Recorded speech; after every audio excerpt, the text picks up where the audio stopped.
സാഹസിക യാത്ര വിജയം കണ്ടതിൻ്റെ ആഹ്ലാദത്തിലാണ് ഒരു 7 വയസ്സുകാരി. പട്ടാമ്പിക്കാരി അനയ രഞ്ജിത്തും രക്ഷിതാക്കളും വലിയ ഹാപ്പിയാണിപ്പോൾ. എന്താ കാര്യം അറിയാമോ? എവറസ്റ്റ് കൊടുമുടിയിലേക്ക് പിതാവ് പോയി, പിന്നാലെ അനയ യാത്രയും കൂടെ പോയി. അപ്പോൾ പിതാവിനൊപ്പം ഹിമാലയം, അതായത് എവറസ്റ്റ് കൊടുമുടി കയറി എന്നുള്ള സന്തോഷത്തിലാണ് Anaya. Anaya, well done, happy new year.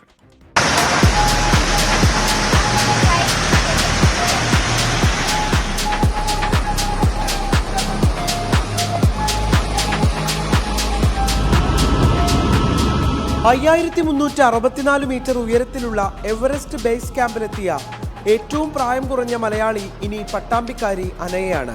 ദുബായിൽ നിന്ന് കഠ്മണ്ഡു വരെ വിമാനത്തിലായിരുന്നു യാത്ര. കഠ്മണ്ഡുവിൽ നിന്ന് എയർപോർട്ട് വരെ 16 സീറ്റുള്ള വിമാനത്തിൽ. പിന്നീട് 8 ദിവസത്തെ കാൽനടയാത്ര.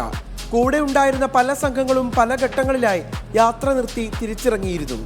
എവറസ്റ്റ് എന്ന അനയയുടെ സ്വപ്നം ഒടുവിൽ സഫലമായി. ഇത് എന്നെ ഇൻസ്പയർ ചെയ്തത് ആദ്യം അച്ഛൻ പോയപ്പോഴാണ്. എനിക്ക് അതൊക്കെ കാണണം എന്ന് തോന്നിയപ്പോൾ അച്ഛൻ പറഞ്ഞു നമുക്ക് ഫാമിലി ആയിട്ട് പോവാം. പക്ഷെ എൻ്റെ അമ്മയ്ക്ക് വരാൻ പറ്റിയില്ല. പക്ഷെ എല്ലാവരും എന്നെ സപ്പോർട്ടീവായിരുന്നു, അമ്മ സപ്പോർട്ടീവായിരുന്നു. ശ്വാസതടസ്സം, തലവേദന, വയറുവേദന തുടങ്ങി മുന്നോട്ടു പോകാൻ പ്രയാസമുണ്ടാക്കുന്ന പലതും നേരിടേണ്ടി വന്നു. കനത്ത മഞ്ഞുവീഴ്ച പലപ്പോഴായി യാത്ര തടസ്സപ്പെടുത്തിയിരുന്നു. മകളുടെ ആഗ്രഹത്തിനൊപ്പം നിന്ന പിതാവ് പ്രതിസന്ധികളെ തരണം ചെയ്ത് അനയെ എവറസ്റ്റിലെത്തിച്ചു. ദുബായ് ഔറോൺ ഇംഗ്ലീഷ് മീഡിയം സ്കൂളിലെ 2ാം ക്ലാസ് വിദ്യാർത്ഥിനിയാണ് പട്ടാമ്പി മുതുതല അടാട്ട് വീട്ടിൽ രഞ്ജിത്തിന്റെയും രാഖി പ്രസാദിന്റെയും ഏക മകളായ അനയ.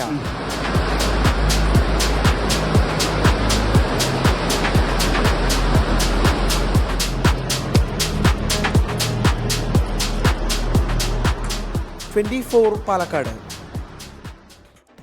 ആള് സൂപ്പറാ. 7 വയസ്സുള്ള കുട്ടിയെ എവറസ്റ്റ് കൊടുമുടി കയറാൻ ആഗ്രഹിക്കുക, അത് നടപ്പിലാക്കുക.